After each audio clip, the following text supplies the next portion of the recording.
Bueno, mis hermanos, bendiciones en esta tarde, noche. Estamos en un día, pues, un poco diferente. Siempre estamos aquí los sábados por la mañana y casi siempre es la parte de la tarde para los demás países, excepto para nuestro hermano de España que nos sintoniza de noche. Hoy no sé si nuestro hermano Isaac Escudero, que siempre se reúne con nosotros desde España, nos alcance a ver, porque pues tentativamente estamos empezando a la 1 de la madrugada del jueves, ya en su casa, allí en Valladolid. Así que le enviamos un cordial saludo a nuestro hermano si es que nos llega a ver en diferido. Y si se une con nosotros en vivo, pues muchísimo mejor. Bueno, bienvenidos a Casa de Estudio Reino de Dios. Si alguno de ustedes que nos escucha por YouTube, que lo estamos transfiriendo por YouTube el día de hoy, se gusta comunicar con nosotros, enviarnos algún mensaje, no se olviden que es Ben Instituto, como se oye en español, todo junto, sin espacios, Ben Instituto, B grande de mi nombre Benjamín, Ben Instituto @gmail.com. Envíenos un mensaje y ahí podemos comunicarnos con mucho gusto. Recuerden que todos nuestros videos, después de ser básicamente transmitidos, los editamos y luego los subimos para que estén ya debidamente disponibles para verse en diferido en nuestro canal de YouTube, Casa de Estudio Reino de Dios. También tenemos presencia en el perfil de Facebook con el mismo nombre, Casa de Estudio Reino de Dios. De la misma manera tenemos una poca de presencia, no mucha, pero sí tenemos una poca de presencia en las plataformas Anchor y Spotify para los podcasts en puro audio. Y de la misma manera, pues agradecemos a todos aquellos que han tenido a bien ayudarnos o contribuir económicamente con este su canal, con este su instituto bíblico de una manera virtual, puesto que de cuando en cuando hemos estado recibiendo algunas contribuciones por PayPal, las cuales inmensamente agradecemos, y queremos invitar a toda aquella persona que, si usted puede y gusta apoyarnos, estaremos muy agradecidos con ustedes. Ahí tienen lo que es el enlace del PayPal. Búsquenme por mi nombre, Ben Escalante, cuando entren al sistema. Y también pueden encontrar lo que es el enlace en cada uno de los vídeos que tenemos en el canal de YouTube. En la descripción de lo que es el vídeo, ahí pueden encontrar directamente el enlace para entrar sin ningún problema. Ahora, si usted no puede colaborar con nosotros de esa manera económica, no se preocupe, todo seguirá siendo enteramente gratuito, pero le pedimos en esa situación que por favor ore por nosotros, ore por el canal, ore por todas las situaciones que pueden ocurrir en lo que es la parte de la transmisión y también de la producción, y aún en cuanto a la salud física de su servidor, para que podamos continuar con esos estudios que lo hacemos de todo corazón y para el beneficio de cada uno de nosotros, y más que todo para la honra y gloria de nuestro Dios a través de Jesucristo. Bueno, una vez ya dado el aviso pertinente, lo único que me falta decirles es, si usted no se ha suscrito a este canal, por favor suscríbase, y también no solamente dele un like para que ayude al algoritmo y nos puedan encontrar y ver más fácilmente, sino que también, pues, si usted gusta, déjenos algún comentario en algún video que le guste, o alguna necesidad o alguna petición sobre algún tema, déjenos ahí un comentario para saber. De antemano les agradecemos. Vamos ya de lleno a la clase. Estamos en Sistemas Teológicos 3.0. Recuerden que tenemos dos logos, dos eslogans en nuestro instituto bíblico. El primero de ellos es que educamos, no adoctrinamos. Eso significa que presentamos diferentes posturas desde el ámbito académico, no necesariamente las posturas que su servidor crea necesariamente, sino que muchas veces presentamos posturas de diferentes exponentes y tratamos de ser lo más imparciales posibles para poder representar de una manera correcta y legítima las posturas de diferentes autores. como lo estamos haciendo en este momento respecto al libro La Ley de Cristo, una propuesta teológica del autor y teólogo y pastor Blake White. De ahí que pues estamos tratando de educarnos en cuanto a esto y no tratar de adoctrinar a nadie porque no somos una iglesia ni una denominación eclesiástica, somos una institución educativa y tenemos esa amplitud académica. De la misma manera, tenemos el otro eslogan o lema del canal que es: de gracia recibisteis, de gracia dad. Y de esa manera pues tratamos de continuar dando de gracia lo que hemos recibido. Estamos en la ley de Cristo en relación con la ley de Moisés. Vamos a ver el capítulo 12 que tiene que ver la discontinuidad entre ambas leyes o entre ambos pactos, por así decirlo. Esto es la clase 12 en la sección 9 que estamos impartiendo y tiene que ver con el capítulo 12 del libro. Si usted no tiene el libro, envíeme un mensaje por email y con mucho gusto se lo hacemos llegar con una copia PDF que la tenemos autorizada para entregársela a cualquier persona. Tenemos el permiso del autor del libro, así que no tenemos ningún problema en cuanto a eso. Pero el día de hoy, pues, les saludamos desde Portland, Oregón. Su servidor, Ben Escalante, les da una cordial bienvenida. Y ahora sí, entramos de lleno a la clase.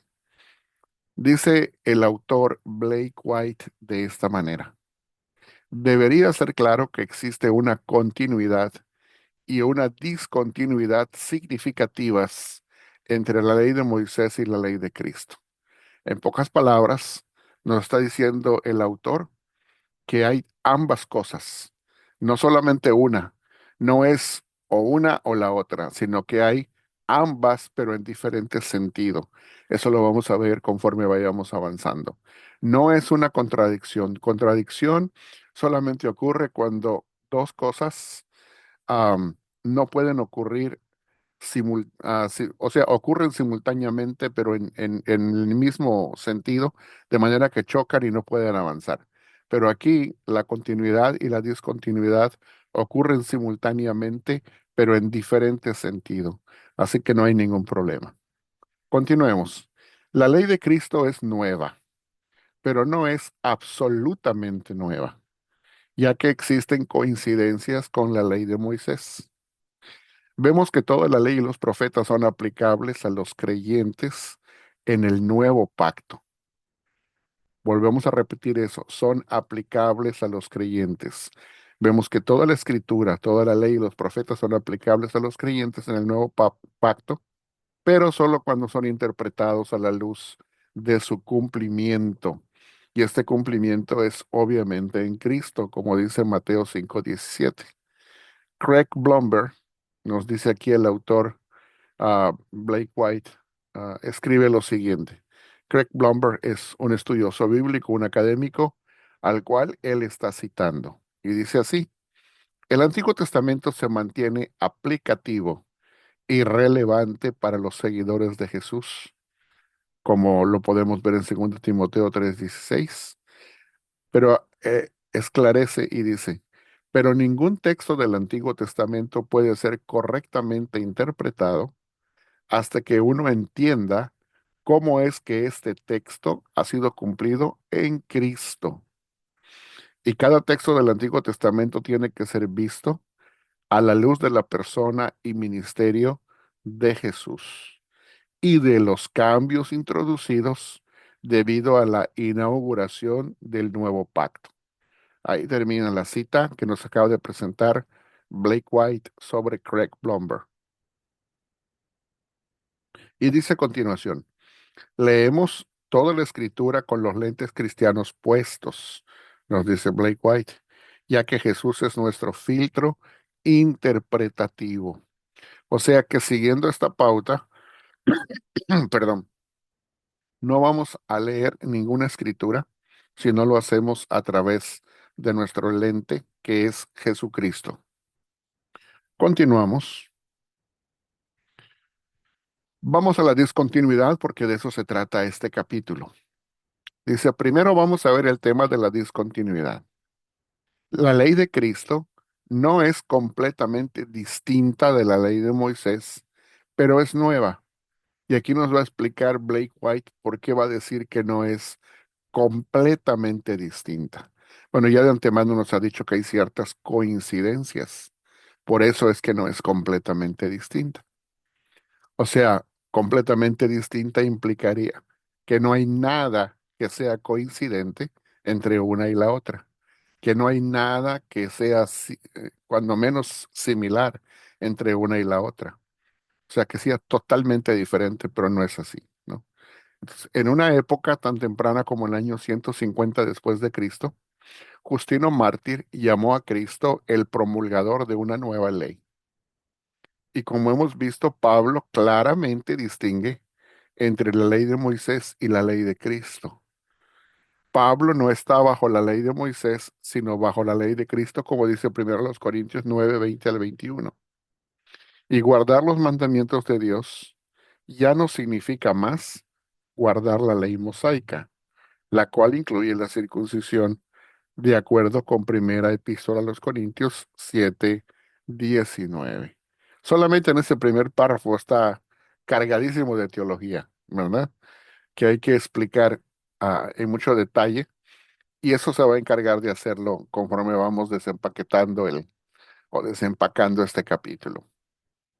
Continúa diciendo Blake White, la ley de Dios ha escalado desde la ley de Moisés del antiguo pacto hasta la ley de Cristo en el nuevo pacto.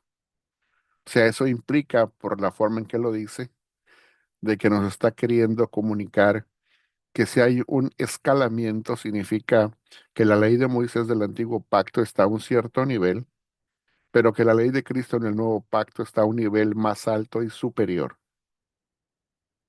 Nosotros como creyentes, dice aquí, no vamos directamente a Moisés.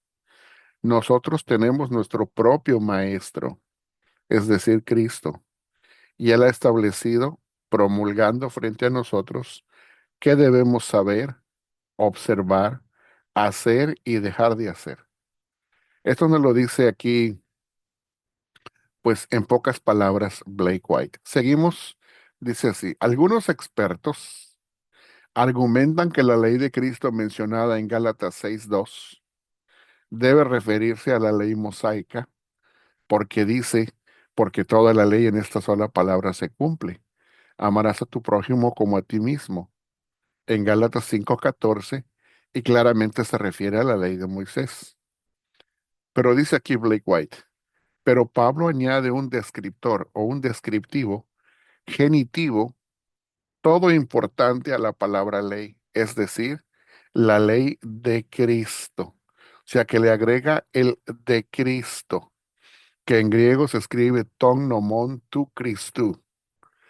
Aún más, después de dedicar la mitad de su carta mostrando cómo es que la ley mosaica era temporal y los creyentes no están más bajo la ley mosaica, pues seguramente él no habría confundido a los Gálatas, concluyendo, por cierto, ustedes deben guardar aún la ley de Moisés. O sea, eso sería totalmente contradictorio. Asimismo, el contexto final de cualquier pasaje dado, es todo el canon. O sea, el contexto final lo hemos visto en la clase anterior, que hasta cierto punto abarca todo el canon cuando ya sabemos cómo utilizarlo. Y cuando analizamos las enseñanzas del Nuevo Testamento, parece bastante improbable que Gálatas 6:2 se refiera a la ley de Moisés, en vez de referirse a la ley de Cristo. También es importante señalar que hay dos verbos diferentes utilizados en estos versículos, los cuales son aplicados de una forma casi deliberada. En Gálatas 5:14 se utiliza el verbo plero, mientras que en el 6:2 del mismo Gálatas se usa anaplero, que es otra cosa diferente. Continuamos. Otra razón clara de que la ley de Cristo no es lo mismo que la ley de Moisés es la flagrante falta de una apelación directa a la ley de Moisés especialmente cuando hubiera sido bastante fácil hacerlo. Detengámonos un momento ahí. Es como que dijéramos, hey, aquí hay un ejemplo donde es perfectamente convincente y conducente que, pues, que Pablo citase la ley de Moisés, porque si se tuviera que hacer, aquí sería el punto. Pero vamos a ver que hay varias instancias en donde eso sería lo más fácil de hacer, pero Pablo nunca lo hizo. Y vamos a ver por qué. Dice, por ejemplo, él, o sea, Pablo, hubiera fácilmente citado Éxodo 20:14 o Levítico del capítulo 18 al 20 acerca de la inmoralidad sexual a los tesalonicenses, si él creía que esta fuera la eterna ley moral de Dios. Pero Pablo no procede de esta manera. En vez de ello, él dice, pues la voluntad de Dios es vuestra santificación, que os apartéis de inmoralidad sexual y que cada uno de vosotros sepa tener su propia esposa en santidad y honor, no en pasión de concupiscencia, como los gentiles que no conocen a Dios. Y acá nos cita 1 Tesalonicenses 4 del 3 al 5, comparándolo con Efesios 5 del 3 al 5. Luego dice Blake White, 1 Corintios es similar. Pablo no va al decálogo, sino que en vez de ello usa la lógica del Evangelio. Y acá nos pone una cita para mostrarnos el ejemplo. ¿No sabéis que vuestros cuerpos son miembros de Cristo? O sea, es como que aquí en este lugar, bien Pablo pudiera haber dicho, ¿que no sabéis que vuestros cuerpos son miembros de Moisés? ¿O que la Torá prohíbe totalmente eso? O sea que si hay algún lugar donde se pudiera utilizar ese ejemplo, sería precisamente aquí, pero eso es precisamente lo que Pablo no hace. Y luego sigue diciendo Blake White a los Efesios, Pablo pudo haber citado Éxodo 20:15, no hurtarás. Sin embargo, él dice en vez de ello, el que hurtaba, no hurte más, sino trabaje honradamente, como lo dijo en Efesios 4:28. O sea que si se tratara de citar mandamientos de la ley mosaica, aquí sería el cuándo hacerlo, pero él nunca lo hizo. Luego dice, cuando enseña referente a la idolatría, Pablo no cita primero el segundo mandamiento del Decálogo y nos pone los ejemplos. Primero los Corintios 10, Efesios 5 y Colosenses 3, cuando fácilmente pudo haberlo hecho. Vuelve a repetir, de hecho, es bastante sorprendente que él no lo hiciera.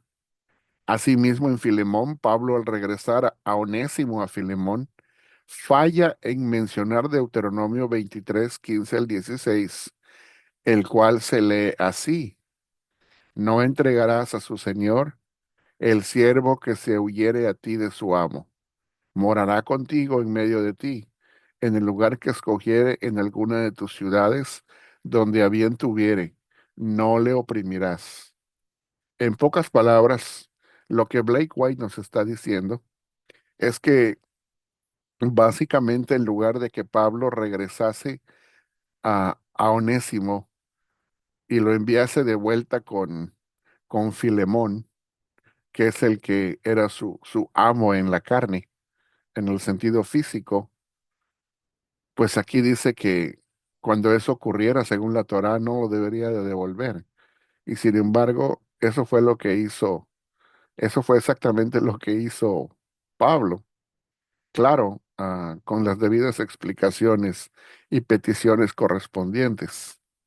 Entonces aquí vemos que Pablo procede totalmente diferente a como la Torá lo ordena o lo sugiere, si lo queremos poner así.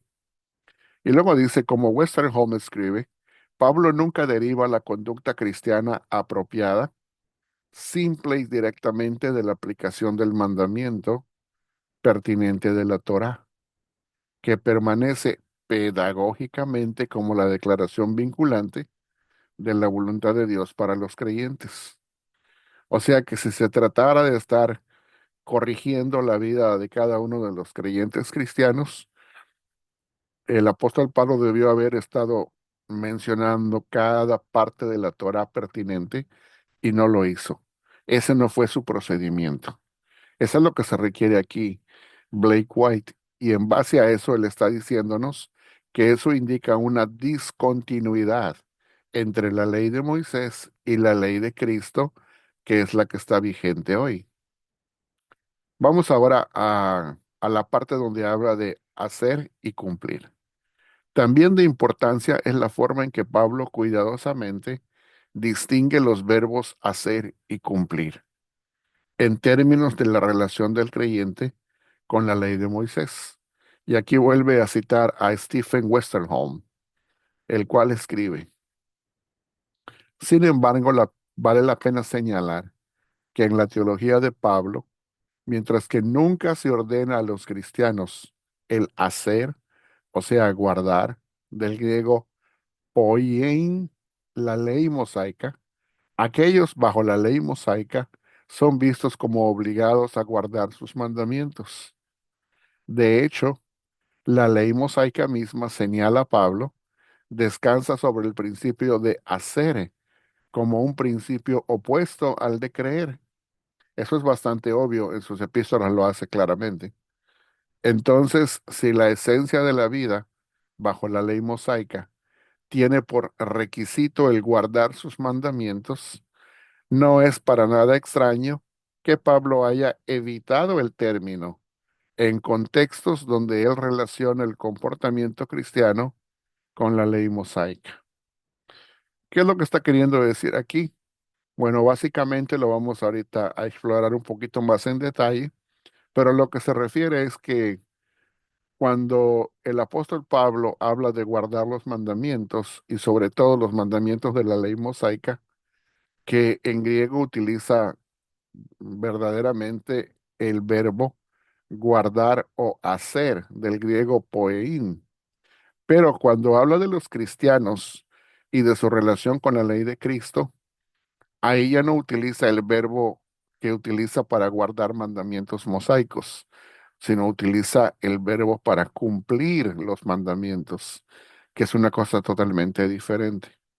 Dice, por otro lado, donde el comportamiento cristiano es relacionado positivamente con la ley mosaica, el verbo pleroun o un cognado inevitablemente ocurre. Sin embargo, esos términos nunca son usados donde los requerimientos o los logros de tal forma de vida bajo la ley mosaica están bajo análisis. O sea que para los que están bajo el nuevo pacto y que ya son cristianos, se utiliza, o Pablo utiliza el verbo pleroun o un cognado de ese verbo griego, pero cuando está hablando de los que están bajo la ley mosaica y todavía bajo el antiguo pacto, utiliza otro verbo que es poiein, que se traduce hacer o guardar. Eso es interesantísimo. Y acá continúa. Dada la naturaleza ocasional de la correspondencia de Pablo, tal distinción consistente en su uso es en efecto chocante y demanda alguna explicación. Gálatas 5:14 dice así, porque toda la ley en esta sola palabra se cumple. Amarás a tu prójimo como a ti mismo. Y dice Blake White, en Romanos 8:4 la justicia todicaioma de la ley se cumple en nosotros. Y dice, sigo pensando junto con Calvino, dice aquí Blake White, que la justicia de la ley mosaica es cumplida en nosotros debido a la labor objetiva de Cristo por nosotros, en vez de ser alcanzada por la obediencia de los cristianos, es decir, aquellos que caminan de acuerdo a la carne. Aquí vemos esa diferencia, ¿verdad? De esos dos verbos. Ahora va a pasar aquí Blake White a darnos cuatro razones por las cuales él fue guiado a esta conclusión. Y nos va a dar la primera razón, que es la siguiente. El contexto es judicial. Dice 3 versículos antes, Pablo proclamó que ahora no hay condenación para aquellos que estamos en Cristo. Y el versículo previo dice que Dios ha logrado lo que la ley no pudo, enviando a su Hijo a condenar al pecado en la carne, de manera que la justicia de la ley sea cumplida en nosotros. Y ahí está nuevamente la palabra cumplida, ¿verdad? Continuamos. Segunda razón, la forma en que Pablo usa esta palabra en otros lugares en Romanos y nos da los ejemplos, es otra de las razones. Romanos 5:16 y 5:18 son los más significativos para mí. Y dice Blake White, y con el don no sucede como en el caso de aquel uno que pecó, porque ciertamente el juicio vino a causa de un solo pecado para condenación, pero el don vino a causa de muchas transgresiones para justificación. Así que, como por la transgresión de uno vino la condenación a todos los hombres, de la misma manera por la justicia de uno vino a todos los hombres la justificación de vida. Ese es el segundo argumento. O sea, cómo se usa esta palabra, ¿verdad? En otros lugares, precisamente la palabra justicia. Número tres, el tercero. Los pecadores nunca cumplen este requerimiento de justicia. Note el singular. Nunca cumplen este requerimiento de justicia. Dice, Calvino escribe, y acaba de citar Blake White a Calvino. Para el que es de la fe, mientras peregrina en este mundo, nunca llega a tal capacidad de manera que la justificación por medio de la ley sea en él total o completa. Esto, pues, debe ser aplicado al perdón, ya que la obediencia de Cristo es aceptada por nosotros y la ley es satisfecha, de manera que somos contados justos. Esto lo tomó de Calvino, como dice él. Y la cuarta razón, como lo señala Douglas Moo, que es otro académico contemporáneo, el verbo pasivo que se encuentra en Romanos 8:2 y que se traduce se cumpliese, apunta a algo que debemos hacer, pero también a algo que ha sido hecho en y para nosotros. Podemos interpretar que la justicia de la ley es la demanda de una obediencia perfecta a la ley para ser considerados justos. Y la demanda justa de la ley es cumplida en los cristianos, no mediante sus propios actos de obediencia, sino a través de su incorporación con Cristo. Él cumplió la ley y en él los creyentes también cumplen la ley perfectamente, de tal manera que pueden ser pronunciados justos o libres de condenación. Esta parte es muy importante que acabamos de leer. Vamos a leerla nuevamente porque si entendemos esta parte, vamos a entender bastantísimo de los argumentos que el apóstol Pablo utiliza para que podamos darnos cuenta cómo somos considerados justos ante Dios. Dice así, el verbo pasivo en Romanos 8:2 se cumpliese apunta a algo que debemos hacer, pero también acá se suple la elipsis, pero también apunta a algo que ha sido hecho en y para nosotros. Podemos interpretar que la justicia de la ley es la demanda de una obediencia perfecta a la ley para ser considerados justos, o sea, justificados. Y la demanda justa de la ley es cumplida en los cristianos. Ahora, ¿de qué manera es cumplida esa justa demanda? Dice, no mediante sus propios actos de obediencia, sino a través de su incorporación con Cristo. Él cumplió la ley y en Él, o sea, en Cristo, los creyentes también cumplen la ley perfectamente, de tal manera que pueden ser pronunciados justos o libres de condenación. ¿De qué manera? Pues por la fe cuando somos incorporados en Cristo. Continuamos. También en Romanos 13:8 se nos dice que el que ama al prójimo ha cumplido la ley. Otra vez aquí la palabra cumplir. Ahora en este caso en forma de cumplido. El versículo 10 dice, otra vez la palabra cumplir. El cumplimiento de la ley es el amor. Fíjese que no dice la guarda de la ley o la observancia de la ley o el hacer la ley, sino que utiliza siempre el cognado de la palabra cumplir, en este caso cumplimiento.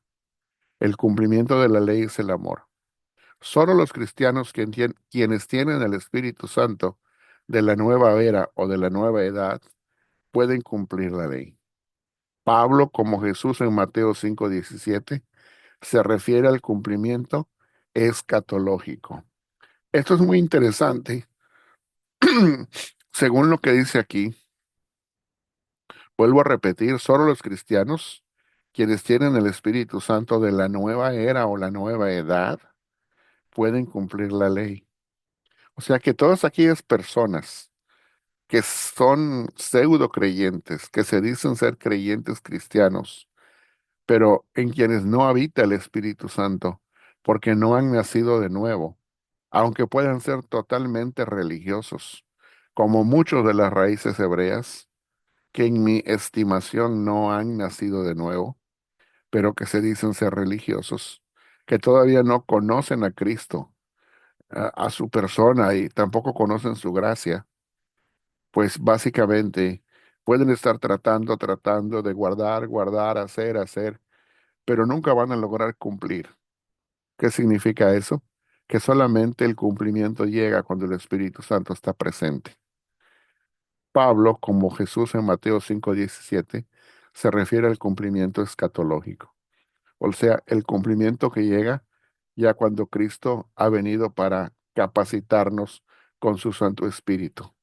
Ese es el cumplimiento escatológico, el que nos capacita ahora en este tiempo, porque estamos en el escatón, en el tiempo de la tensión, de que Él ya vino, pero todavía no se ha cumplido, perdón, Él ya vino y se ha cumplido todo, pero no se ha consumado todo, no ha llegado a su consumación. Continuamos. Tampoco debería ser pasado por alto el hecho de que es en esos pasajes que se refieren al cumplimiento de la ley. Y dice, Pablo no está prescribiendo, sino describiendo la conducta cristiana. Aquí tenemos que hacer una explicación. Prescribir es dar una orden, es dar un mandato. Es como cuando uno va al doctor y le dan una prescripción. O sea que esa medicina que le dieron con una nota es una prescripción médica. No se supone que es una sugerencia o recomendación, sino que es una orden que se le aplique, ¿verdad? En la forma en que le tienen ordenado en el papel, tal como dice que se debe aplicar la medicina, es así como debe de hacerse. Eso significa cuando lleva la letra P de Pedro.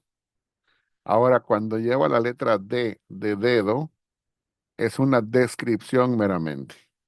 Por eso dice así, tampoco debería ser pasado por alto el hecho de que en esos pasajes que se refieren al cumplimiento de la ley, Pablo no está prescribiendo, no está mandando, no está ordenando, sino que solamente está describiendo la conducta cristiana.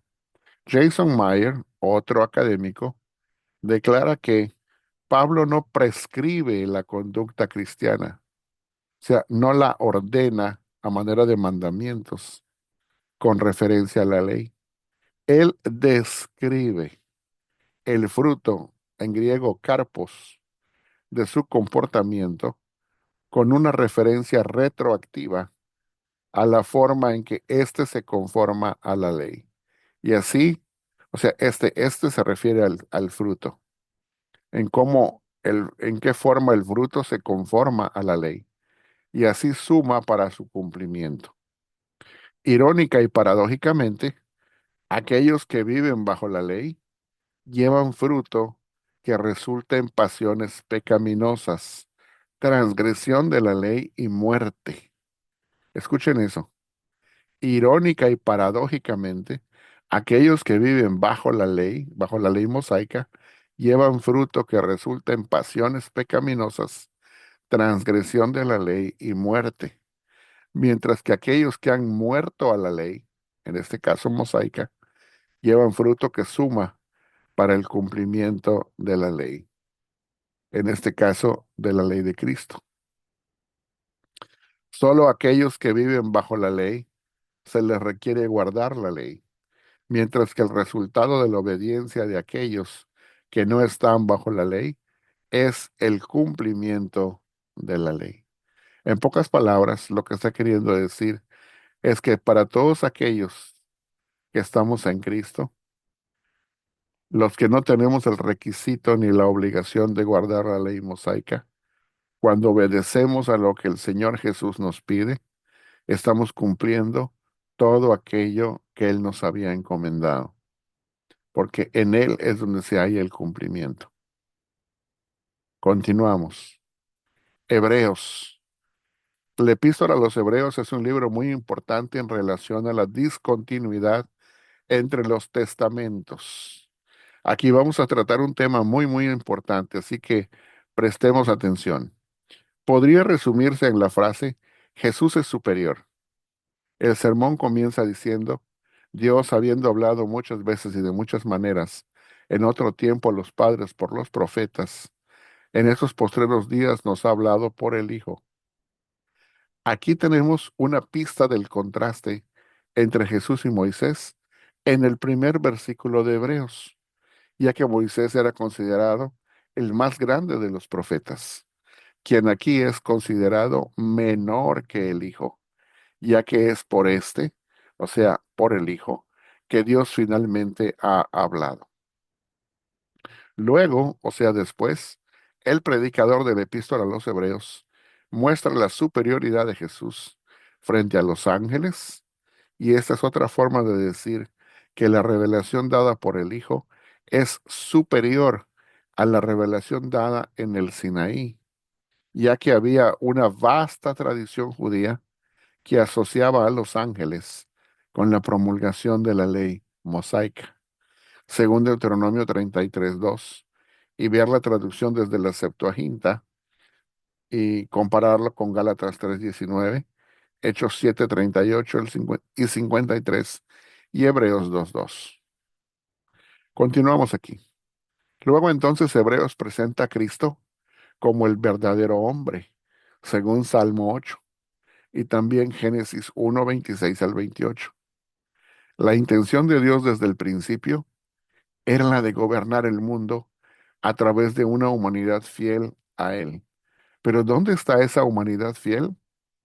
Vemos a aquel que restaura nuestra humanidad mediante su muerte por cada uno de nosotros y destruyendo así al diablo, según 2:5 al 18. Acto seguido, Jesús el Hijo, quien es fiel sobre toda la casa de Dios, es presentado como mayor que Moisés, un servidor fiel en la casa de Dios. 3 del 5 al 6. Continuamos, dice aquí Blake White. Jesús asimismo es presentado como mayor que Josué, y Josué introdujo al pueblo de Dios a la tierra prometida, y al parecer les dio reposo, según Josué 21, 43 al 45. Pero mucho después David escribió, si oyeres hoy su voz, no endurezcáis vuestros corazones, citando el Salmo 95.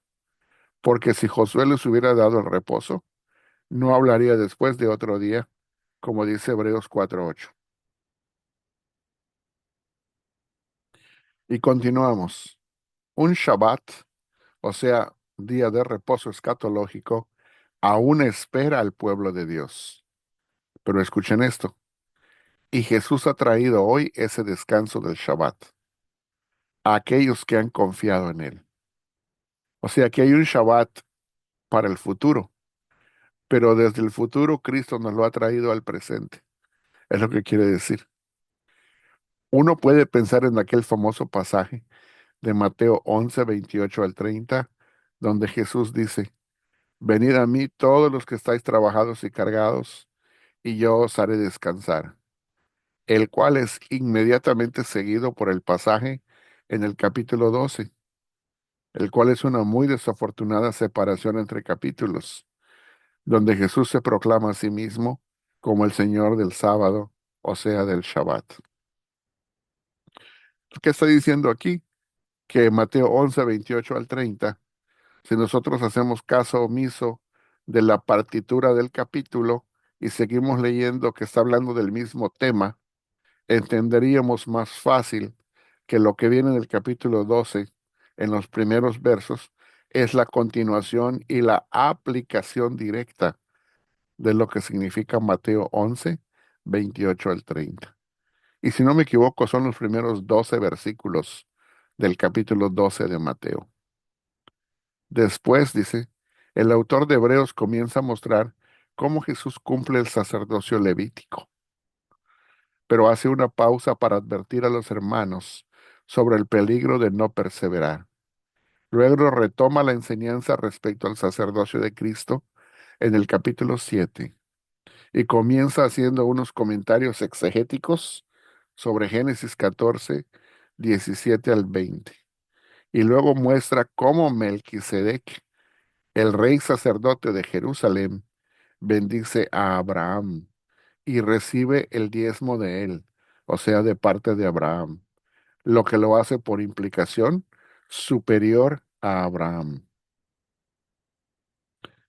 Y acá ya vamos avanzando y dice así, Melquisedec asimismo es presentado como uno que no tiene genealogía, lo cual es una observación literaria muy significativa en el texto de Génesis, ya que Leví aún no había nacido.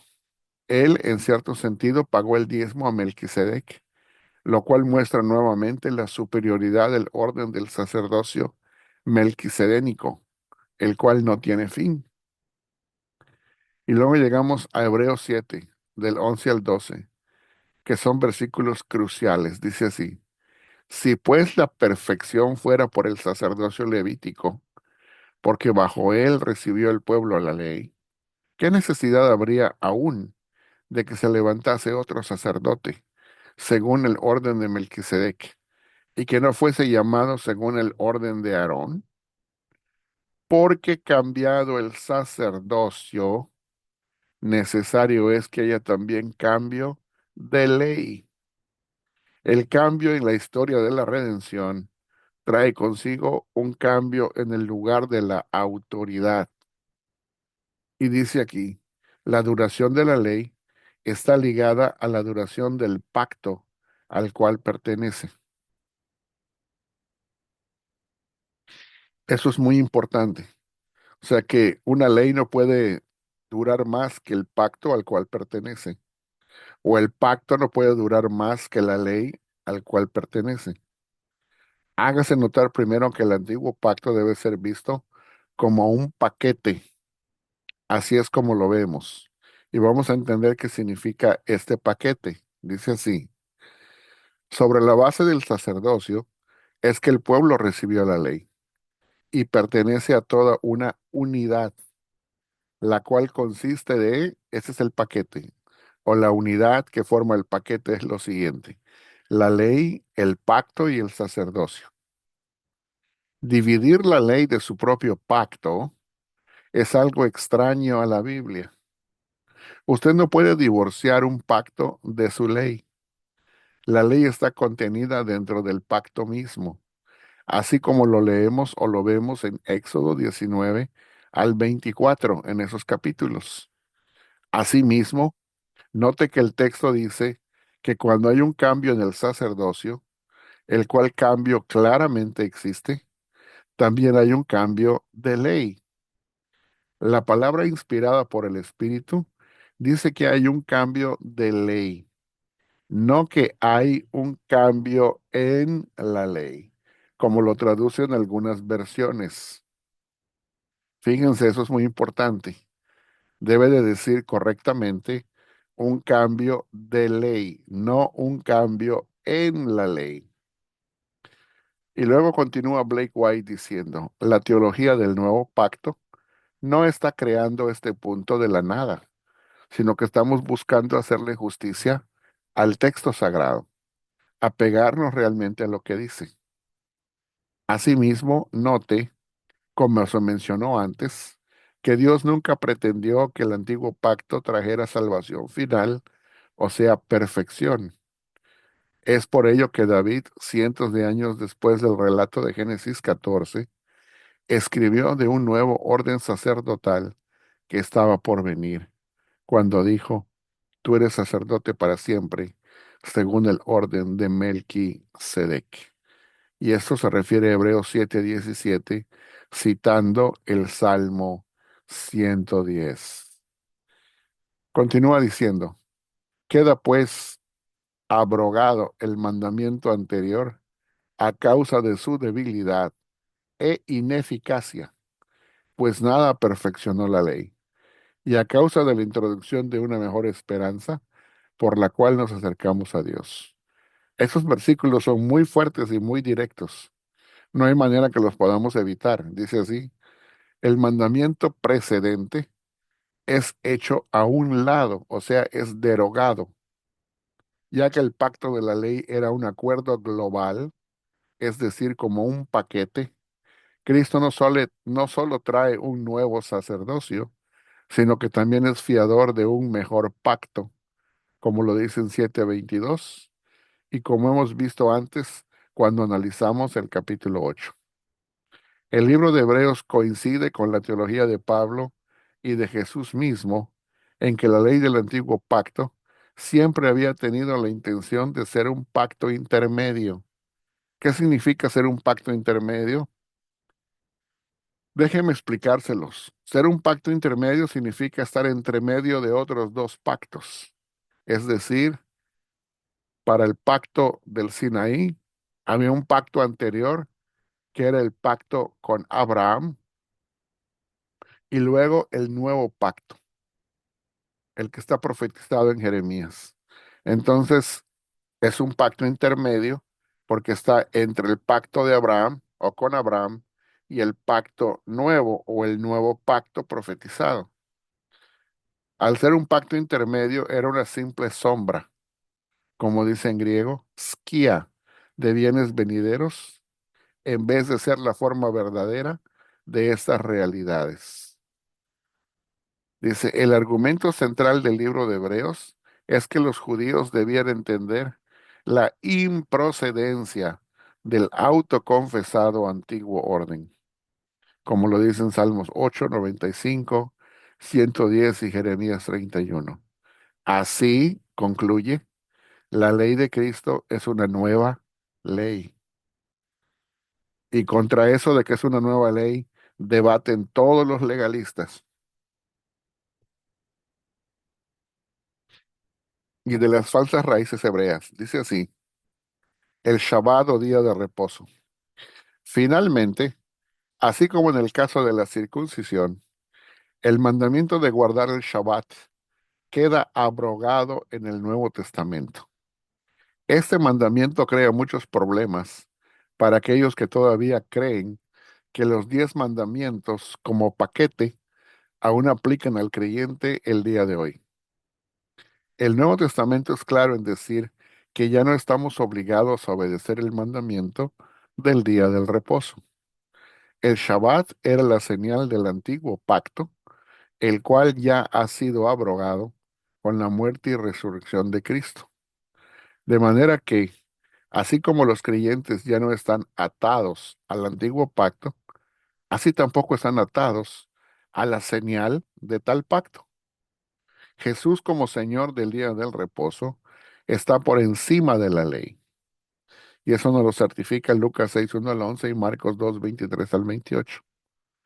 En el relato de Mateo es muy significativo que después de la proclamación de Jesús como Señor del Shabbat, sigue su invitación a los trabajados y cansados a venir a Él y recibir el reposo. Y luego dice comparar Mateo 11:28 al 30 con Juan 5:1 al 19. Y dice, y continúa de esta manera. Como vimos anteriormente, el libro de Hebreos ve el Shabbat como un tipo de reposo escatológico, pero luego dice, ya traído a la realidad por Jesús. O sea que ese sábado que era o que hallaba su consumación en la eternidad futura, de la eternidad futura ha sido traído al presente y ha sido hecho realidad por Jesús. O sea, Él nos ha traído del futuro al presente la realidad del descanso escatológico. ¿Qué significa eso? La realidad de la salvación eterna, porque nuestro descanso es un descanso espiritual ahora, que es Jesús mismo a través de su obra. Es en Él en quien descansamos. Ya eso lo explica Hebreos 3 7 al 4 11. Para los creyentes en la era del nuevo pacto, el mandamiento de guardar el Shabbat es, fíjense cómo dice aquí, para los creyentes en la nueva era o en la era del nuevo pacto, el mandamiento de guardar el Shabbat es, o sea, transformado en, el mandamiento de creer en el Evangelio para recibir hoy el reposo de la salvación. Colosenses 2 16 al 17 dice, perdón, por tanto nadie os juzgue en comida o en bebida o en cuanto a días de fiesta, luna nueva o días de reposo, todo lo cual es sombra de lo que ha de venir, pero el cuerpo es de Cristo. El versículo es claro como el cristal, si dejamos a Pablo decir lo que quiere decir. Pablo relega el Shabbat a una sombra, del griego esquía, haciendo esto muy difícil que él considerara el Shabbat como siendo cumplido en el día del Señor, o sea, el domingo.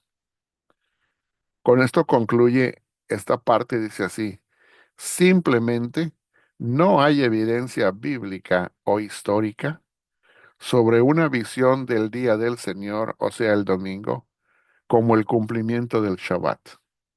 O en otras palabras, es decir, hoy, el domingo, no viene a ser un nuevo sábado a la manera del antiguo pacto. O sea, no es que en el Nuevo Testamento o en el Nuevo Pacto ahora tengamos un nuevo día de reposo, que es el domingo. El domingo no recibe el mismo estatus que tenía el Shabbat en el Antiguo Testamento o en el Antiguo Pacto. El domingo no es nuestro nuevo Shabbat. El domingo no es un día de reposo, es un día de celebración, es un día de regocijo, es un día de actividad redentora. Lo que hacemos es celebrar y conmemorar la resurrección de Jesús. Es un día de reunión para celebrar.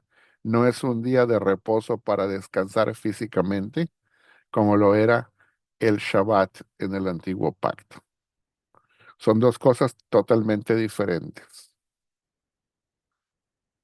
Y acá continuamos. Vamos a ver, perdón. Sí, ya nada más nos quedan dos láminas. Dice así. Romanos 14 5 al 6 dice, uno hace diferencia entre día y día, otro juzga iguales todos los días. Cada uno esté plenamente convencido en su propia mente.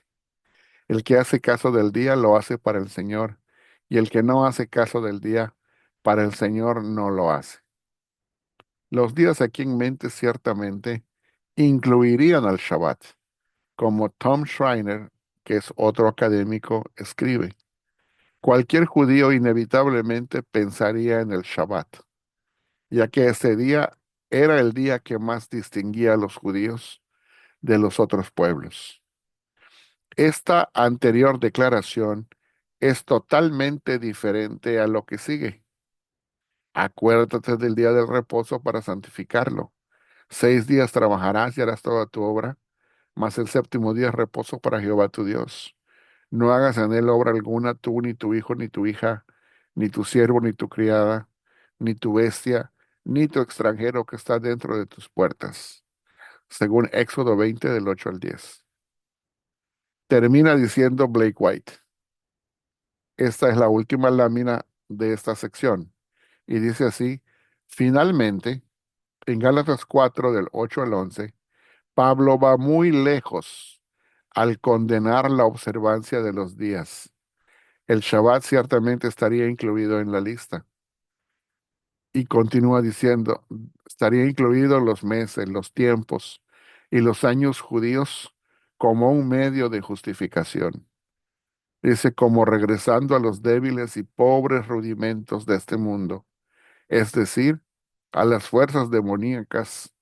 Y dice, ver la exégesis presentada anteriormente. Esa es una exégesis que él presentó en uno de sus capítulos anteriores, en donde él hace un enlace exegético entre los rudimentos de este mundo y las fuerzas demoníacas que los gobiernan.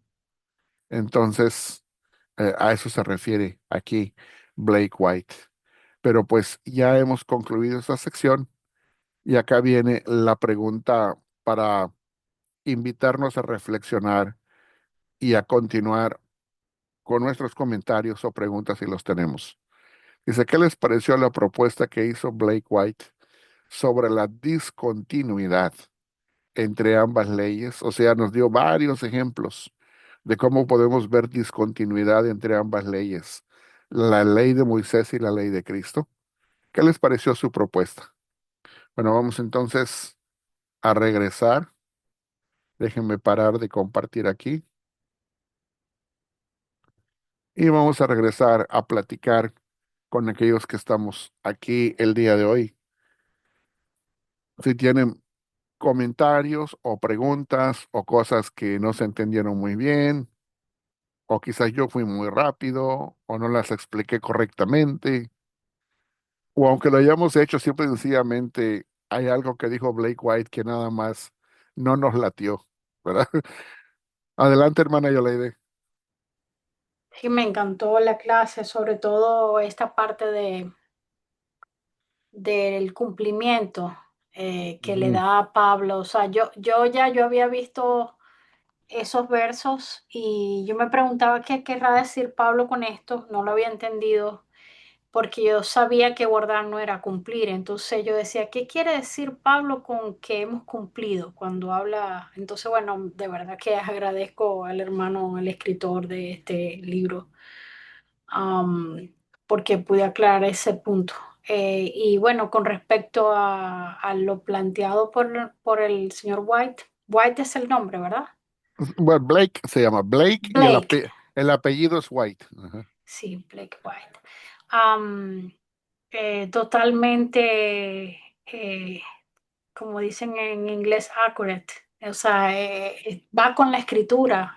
Ujú, Em, Yo he visto mucho que estas falsas raíces hebreas siempre quieren argumentar con respecto a la carta a los hebreos para decir que la ley que está cambiando es la sacerdotal, ¿no? Pero ahí es donde yo veo que tienen un desconocimiento tremendo de lo que es un pacto según el antiguo Cercano Oriente, ¿no? Que no se puede, esa ley no es divisible ni ujú. transferible. Entonces, pero no, totalmente de acuerdo con el planteamiento del hermano. Gracias, profesor. Claro que sí. Ha dicho usted algo muy bonito que me ha gustado mucho en la forma en que lo ha planteado, y es lo siguiente, de que una ley no se puede, como quien dice, estirar como si fuera un chicle y pasarla de un pacto hasta el otro pacto, ¿verdad?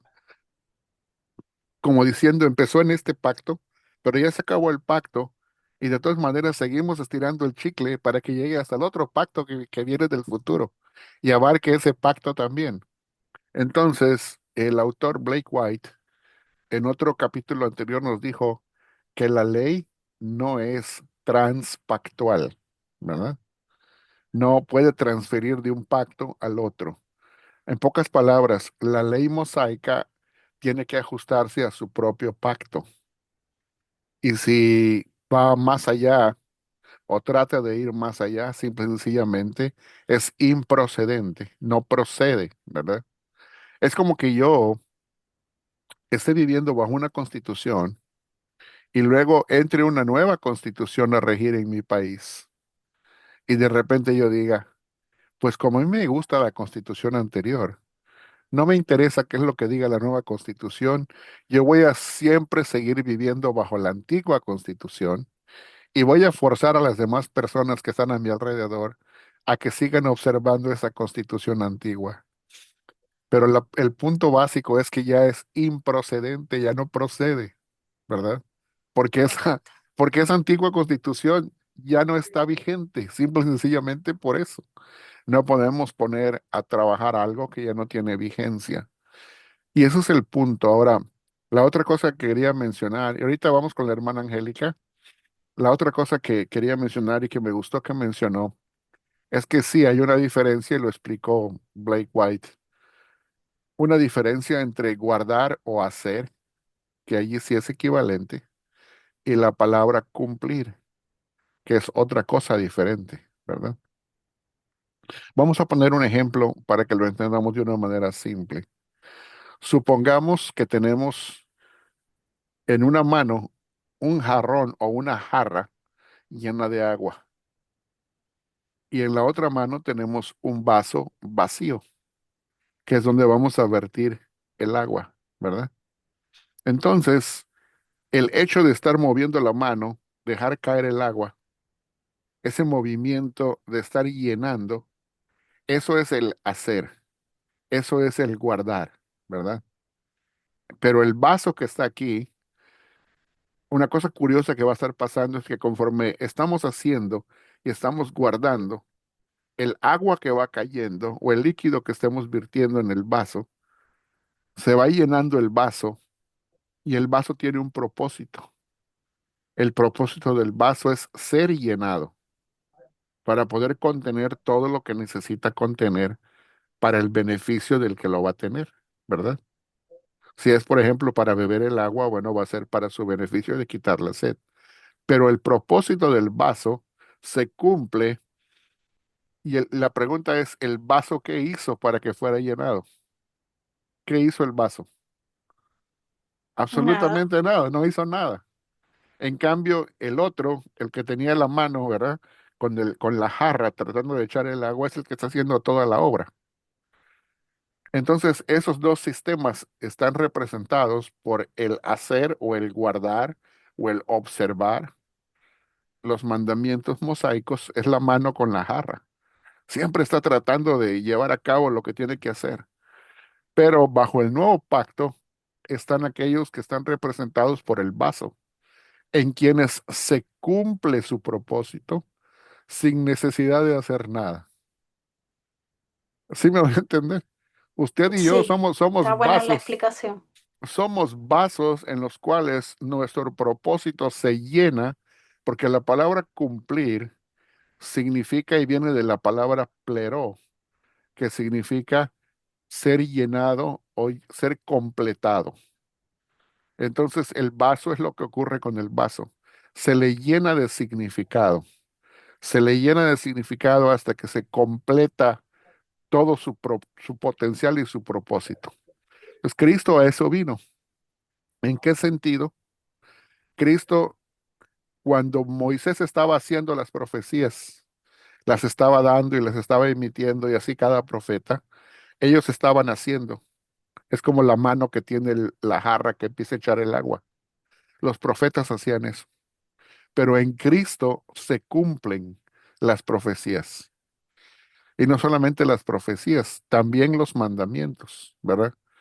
Entonces, Cristo es nuestro cumplimiento de profecías y también de la justicia que requiere cada uno de los mandamientos. Porque para poder cumplir el mandamiento o llenar el propósito del mandamiento, se requiere llenar una justicia que va de acuerdo con ese propósito. ¿Por qué tantas veces el Señor recriminaba a los fariseos? Porque ellos cumplían el hacer. O sea, ellos hacían el hacer, valga la redundancia. Llevaban a cabo la observancia, la guarda, el hacer, pero no cumplían lo que el Señor pedía. No llenaban el propósito de lo que el mandamiento tenía como su propósito, porque todo lo llenaban a base de obras y nunca se fijaban en el propósito que el Señor tenía al dar el mandamiento, simple y sencillamente así. ¿Mm?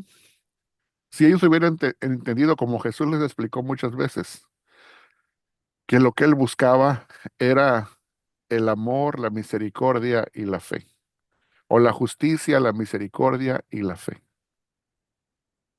Sí, había muchos mandamientos que hacer y que guardar, pero el propósito de todos esos mandamientos eran esos tres principios básicos. Y ahí se encontraba el cumplimiento de la ley, ¿verdad?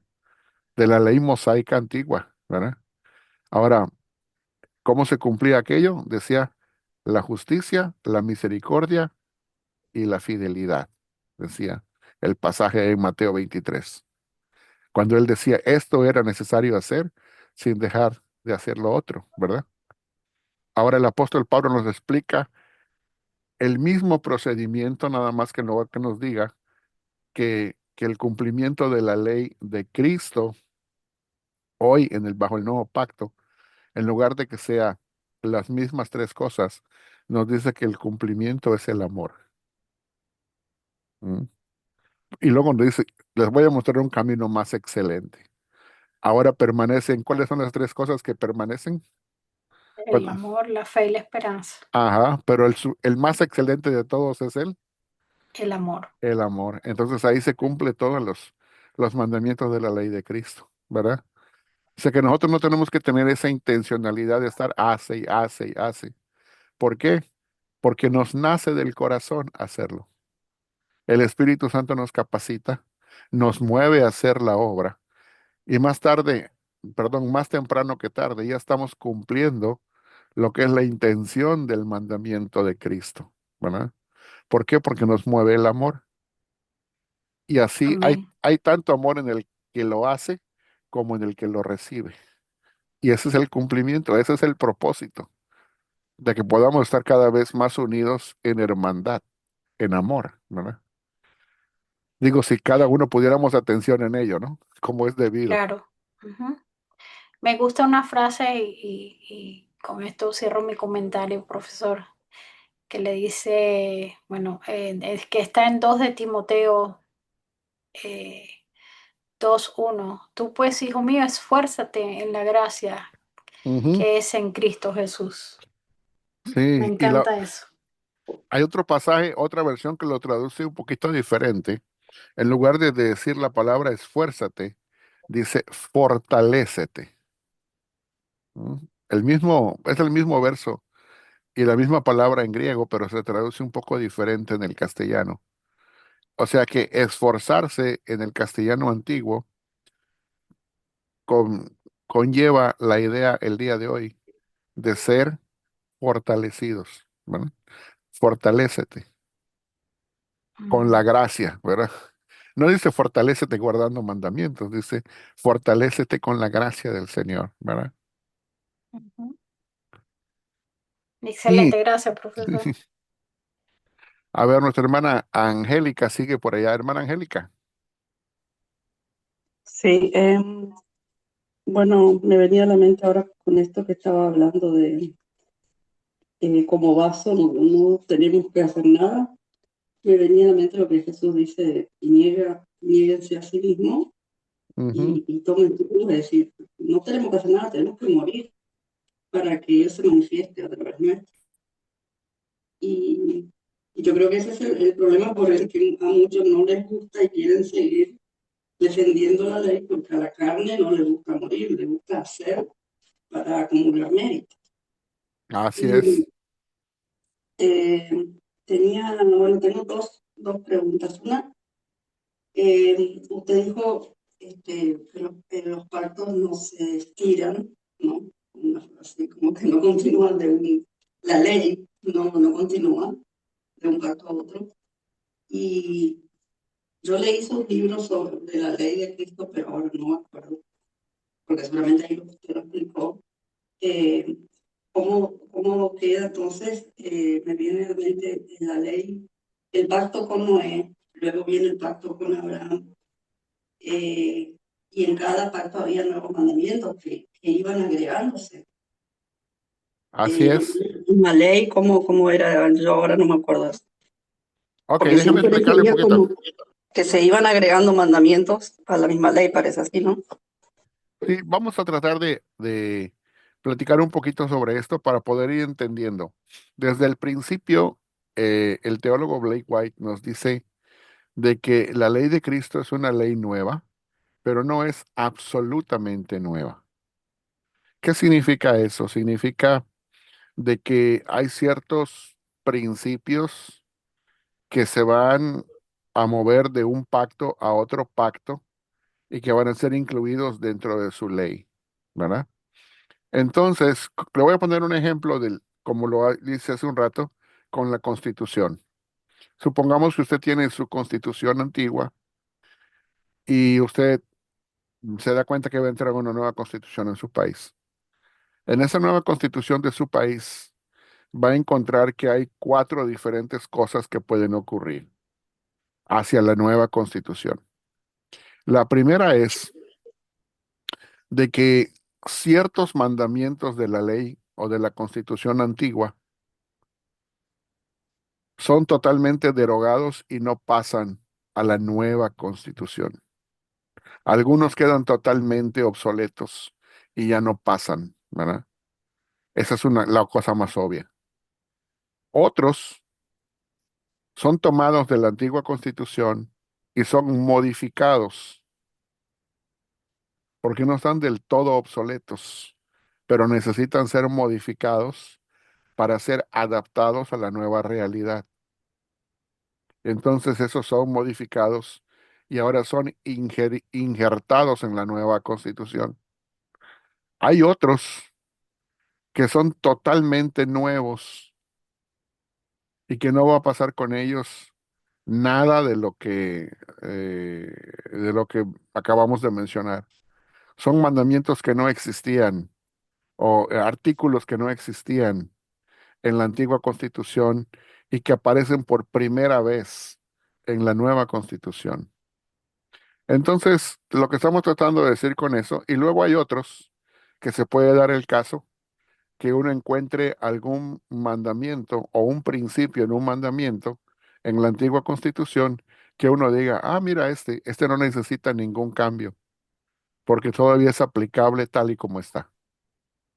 Entonces, cuatro cosas pueden pasar al pasar de una constitución a la nueva o de una legislación a la nueva. ¿Qué significa eso? Que ahora que tiene su nueva constitución, usted quizás va a encontrar algunas cosas que son coincidentes con lo que existía en la antigua constitución, pero ese es el punto básico, de que usted, si las va a poner en práctica y las debe poner en práctica, ya no va a ser porque estaban escritas en la antigua, sino porque están ahora escritas en la nueva. ¿Sí me di a entender ahí? Sí, sí. Ahora bien, lo que pasa es que factualmente, ¿qué ocurre cuando, por ejemplo, los de las raíces hebreas quieren agarrar una ley mosaica que tiene mandamientos que son de aquellos que ya son obsoletos y que no son transferibles de una constitución a la otra, y de repente ellos dicen, bueno, el pacto ya está cancelado, pero te salen con esta disque nueva revelación, pero la ley no está cancelada. El pacto sí, pero la ley no. Entonces vamos a estirar la ley y vamos a hacer que sea la misma ley funcionando cronológicamente desde el momento en que se dio para el antiguo y ya terminó cuando vino Cristo, pero la vamos a hacer que siga funcionando y la vamos a estirar como si fuera un chicle. Puse esa observación nada más para que pudiéramos tomar visualmente la idea o la imagen, ¿no? Entonces, la quieren aplicar para el día de hoy y están tratando de hacer de esa ley algo transpactual. Ya en un término técnico sería eso, que sea transpactual, de un pacto al otro pacto. Pero el problema es que uno no puede hacer eso porque la ley antigua pertenecía a ese antiguo pacto. Solamente podemos nosotros encontrar continuidad, y eso lo vamos a ver en la siguiente parte del estudio, porque hace falta una segunda parte que se va a llamar continuidad, cómo es que nosotros podemos hallar todavía continuidad en la escritura del Antiguo Testamento y cómo hacerlo para que sea aplicable para nosotros el día de hoy. ¿Por qué es que todavía tenemos el Antiguo Testamento en nuestra Biblia y no lo hemos arrancado? Porque no hemos dicho, pues ya que el antiguo pacto no está vigente, ¿Por qué mejor no quitamos la escritura del antiguo pacto y la tiramos y hacemos que sea algo totalmente fuera de la Biblia? Entonces vamos a explicar por qué no podemos hacer eso tampoco, ¿verdad? Ni se trata de eso tampoco. Pero si me repites la pregunta, quiero estar seguro de que la contesté. Sí, o sea, Noé tenía un pacto, Dios hizo un pacto con Noé, le dio determinados mandamientos Oh, sí, ajá. y tengo entendido, bueno, que luego con Abraham Dios hace un pacto, que es el pacto abrámico, y se agrega otro mandamiento. O sea, yo entendía que se agrega otro mandamiento Ok, y ahora no sé si en realidad es una nueva ley o era la misma ley. ok, sí, entiendo ahí. Mire, desde el punto de vista, mm, supongamos por un momento, vamos a hacer un alto aquí, y supongamos por un momento que no tenemos el Nuevo Testamento y que fuéramos nosotros esos patriarcas que vivimos en la antigüedad. Supongamos, ¿ok? Y en ese sentido tendríamos que verlo de esta manera. El, Se dice que hay 7 leyes de Noé para aquellos que vivieron bajo ese tiempo. O mejor dicho, las personas que después que vino el pecado de Adán y toda la generación y las generaciones que vivieron de Adán hasta el tiempo de Noé, se dice que tuvieron 6 mandamientos básicos. Cuando llega Noé, a Noé le dan un mandamiento más y hace que ya en el tiempo de Noé vengan a ser 7 mandamientos. El nuevo mandamiento que le dan es que debía instituir cortes de justicia, donde se Ujú. llevaran a cabo pues la justicia de día a día, ¿no? Entre las personas. Ahí ya son 7 mandamientos. Luego pasa el tiempo y luego llega el profeta Abraham y a él se le da un mandamiento más, que es el de la circuncisión física en la carne. Eso haría que fueran 8 mandamientos. Y desde ese tiempo no se da ningún otro mandamiento más hasta que llegan los hijos de Israel. Y con los hijos de Israel y con el pacto mosaico, vemos que les entregan 10 mandamientos. Hay de 8 brinca a 10. Y luego esos 10 que funcionan como los más básicos, luego son aplicados y explicados a las diferentes situaciones que la misma Torah tiene y son expandidos hasta 613 mandamientos. Ahora bien, no podemos decir que los 613 mandamientos que recibe en el Sinaí el pueblo de Israel, y cuando digo Sinaí me refiero a toda la experiencia que tienen en el Sinaí en el desierto, ¿verdad?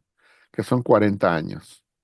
Lo estamos poniendo todo bajo una sola figura, por así decirlo, que es el Sinaí. Esa ley que Moisés recibe no es la misma ley bajo la cual vivió el profeta Abraham, porque Abraham nada más tenía 8 mandamientos. Y antes de Abraham no es la misma ley que tenía Noé, que eran 7. Y antes de Noé no es la misma ley que tenían los demás patriarcas después del pecado de Adán, que eran 6. Y antes de que Adán pecara, no es la misma cantidad, porque si leemos la escritura, nos vamos a dar cuenta que Adán, antes de pecar, tenía 3 mandamientos en el jardín del Edén. Entonces, cada uno tenía su propia ley que recibió de parte de Dios. Era la ley de Dios para ellos, para su vida y para su tiempo. Ahora, algunos de esos mandamientos, en principio, son los mismos que son transferidos de una ley a otra ley, conforme va cronológicamente avanzando el tiempo y el plan de Dios se va revelando y se va desglosando de pacto en pacto. Cuando llegamos ya hasta el nuevo pacto, nos damos cuenta que la ley de Cristo es una ley diferente en cuanto a la ley mosaica. Primero, no solamente en su constitución, sino en su aplicación. No es una lista como está esperando la gente encontrarla como era la ley mosaica, pero sí hay una cierta descontinuidad entre una y la otra. ¿Por qué? Porque no son los mismos mandamientos, no son exactamente los mismos los que tenemos hoy en Cristo a los que tenía que observar el pueblo de Israel en la época mosaica. A eso se refiere la descontinuidad. Sí, sí podemos ver eso. ¿Se acuerda del libro aquel Sí, que había mencionado de Jonathan Welton, que él explicaba esto? Cuando él leía el libro este, cómo leer o cómo entender la Biblia por completo o algo así. sí, Él explica ese sí, punto precisamente, sí. de cómo es que sería tan Ajá, práctico para alguien poder leer el pacto que está leyendo y los libros del canon pertenecientes a ese pacto, para poder obtener toda la información que se requiere sobre cómo vivir según la ley de Dios para ese pacto. Lástima que la Biblia no está dividida en esa forma, porque fuera ya mucho más fácil para una claro, persona poder identificar, hey, los del pacto de Noé son estos libros, estos capítulos bíblicos, y aquí vamos a poder entender cuáles son los versos que corresponden y los mandamientos que les fueron dados, y así para cada pacto. Ahora, lo único que tenemos que poner atención nosotros es que el pacto nuevo bajo el cual vivimos no empieza en Mateo 1:1. Eso ya lo hemos dicho antes, ¿verdad? sí, Empieza hasta que empieza el capítulo 2 de Hechos, ¿verdad? Cuando es derramado el Espíritu Santo y entonces empieza la nueva época, la nueva era de la iglesia. Cuando eso empieza, entonces podemos encontrar una serie de mandamientos que recibimos de parte de los apóstoles, que se encargan de explicarnos y aplicar los dichos, las enseñanzas y los mandamientos de Jesús.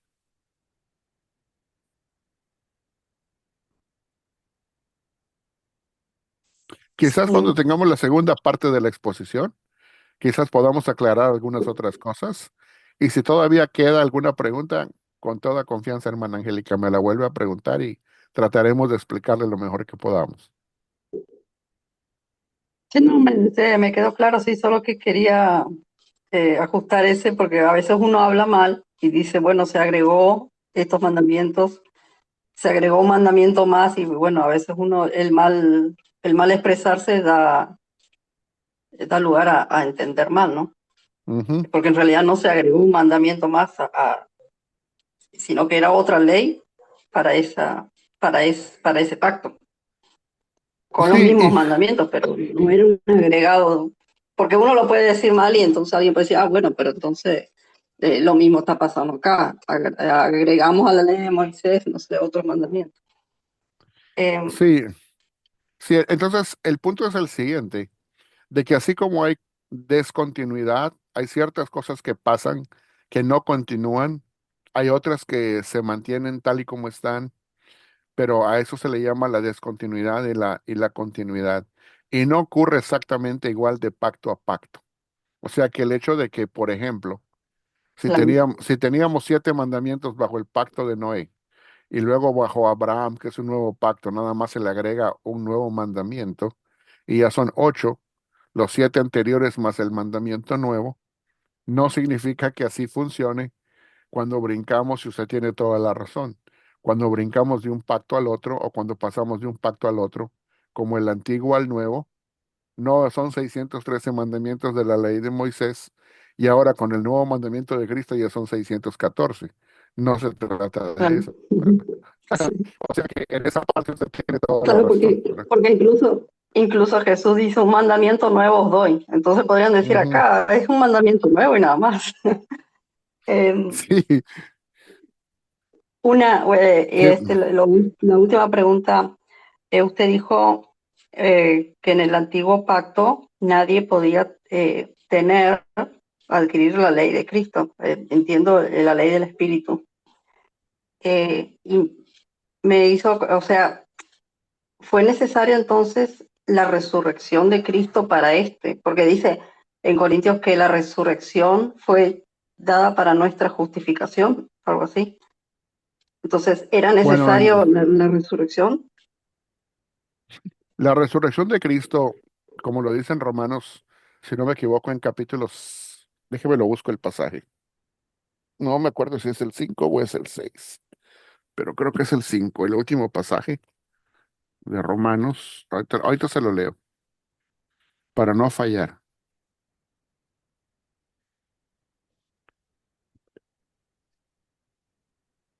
Dice así,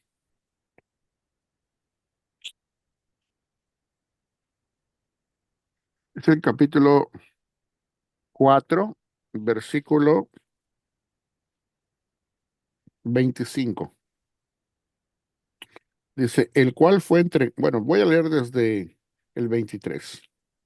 Pero no solo con respecto a él se escribió que le fue contada, sino también con respecto a nosotros, a quienes igualmente ha de ser contada, es decir, a los que creemos en aquel que se levantó de los muertos, a Jesús, Señor nuestro, el cual fue entregado por nuestras transgresiones y resucitado para nuestra justificación. O sea Eran que, romanos, no eran y es Romanos 4:25.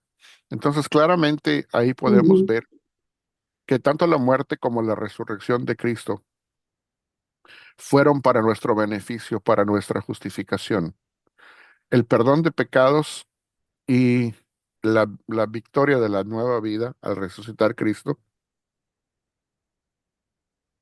nos da la victoria completa sobre la vida antigua e incluso sobre la muerte y sobre la carne, ¿verdad? Como el apóstol lo enseña en los capítulos que siguen de la epístola, la misma epístola que acabamos de leer. Ahora, eso nos da la base para poder tener una vida de victoria, una vida a la cual ya hemos vencido, así como Él venció, ¿verdad? Y esa es el beneficio que Él nos da para nuestra justificación. Ahora bien, es importante que entendamos que lo que Él ha hecho es abrir el camino para que de la manera como Él resucitó, todos nosotros también vengamos a la resurrección. Nada más que el apóstol Pablo lo explica en Corintios cuando dice que cada cosa en su debido orden. Primero Él, que es las primicias, y luego todos los que son de Él, todos los que son de Cristo en su venida. Así dice Él, ¿no? El apóstol Pablo. Pero en pocas palabras, la resurrección ya está iniciada. La nueva creación que Él ha llevado a efecto al resucitar dio inauguración a la nueva creación. También ya somos parte de la nueva creación.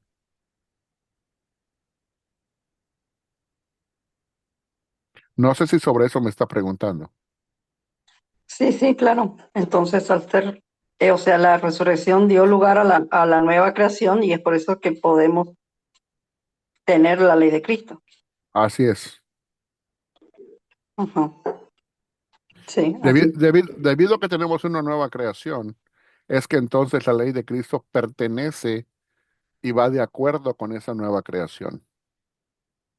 Si hubiéramos si Ujú, estuviéramos viviendo bajo el antiguo pacto o bajo la antigua creación, que es lo mismo, que sería un cielo viejo o un antiguo cielo y una antigua tierra con una antigua ley, entonces, pues prácticamente significaría que Jesucristo o no ha resucitado, o si resucitó, su resurrección no sirvió de nada.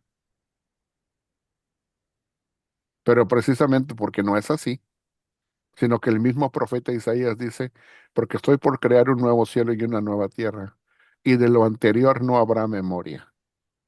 Así dice, ¿no? ujú. Entonces, eso significa de que las cosas, como dice Pablo, las cosas viejas han pasado. Y aquí todas son hechas nuevas. Pertenecemos a una nueva creación y estamos en una nueva ley, porque pertenecemos a una creación que es celestial, que es superior. Y eso implica una ley superior, ¿verdad?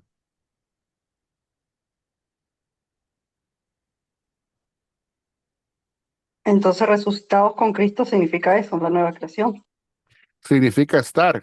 O sea, En la la misma nueva creación. Ujú. estamos en la misma nueva creación. Recuerde que el apóstol Pablo nos dice también en en Efesios capítulo 2, que antes estábamos muertos Sí. en delitos y pecados, pero ahora Él nos ha resucitado con Cristo y nos ha transportado o nos ha transferido a lugares celestiales con Él y que estamos sentados junto con Él a la diestra del Padre.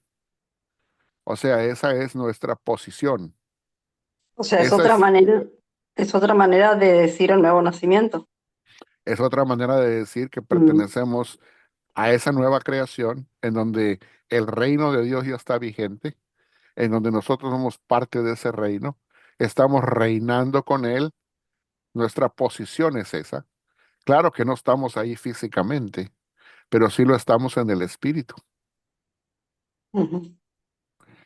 Entonces, en eso significa que somos parte de esa nueva creación. O sea, es que eso no es mucho, yo no sé por qué, pero de eso no se nos habla mucho en las iglesias. No se nos Claro, por eso predica. los conceptos son todos separados y entonces es como que al final nadie entiende nada. Por eso pregunto, yo más o menos lo tengo claro, pero Sí, para estar segura y no estar ajá, diciendo cualquier cosa.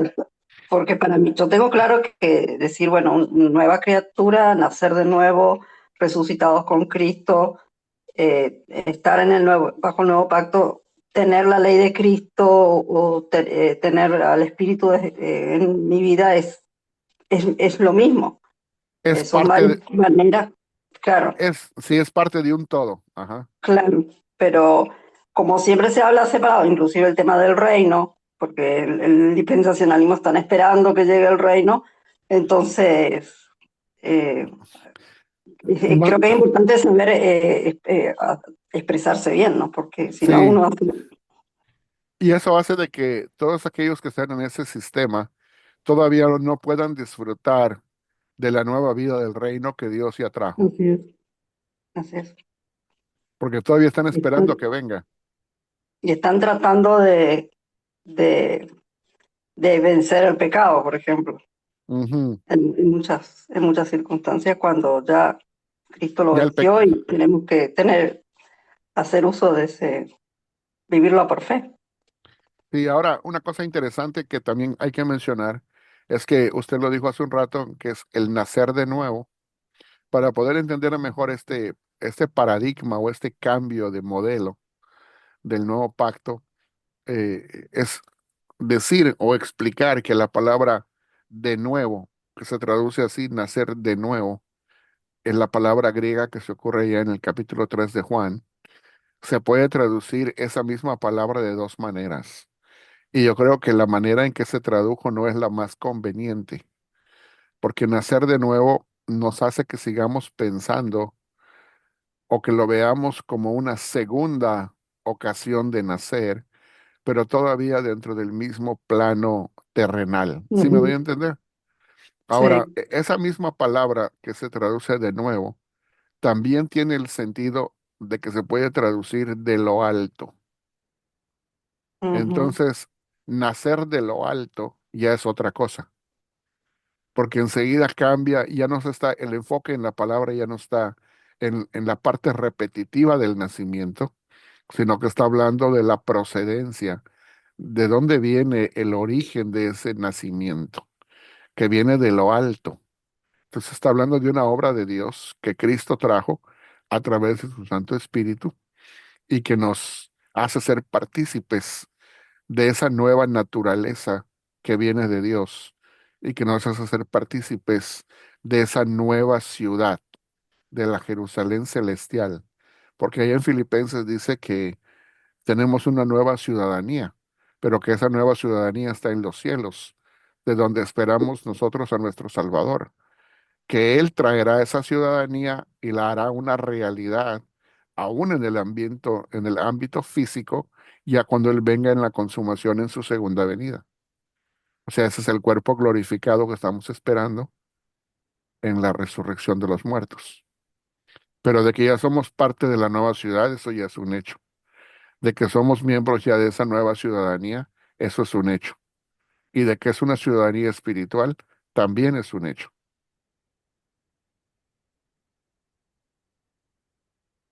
Amén. Ahora lo que nos falta es disfrutarlo, empezarlo a disfrutar en el espíritu. Ujú. Como dice el apóstol, no en libertinajes, ni en carnalidades, ni en pleitos, ni en lujurias, ni nada de eso, sino en el fruto del espíritu, ¿verdad? En bondad, amor, benignidad, fe, templanza, paciencia, en todo eso, ¿verdad? Que es vivir en la libertad del Espíritu Santo.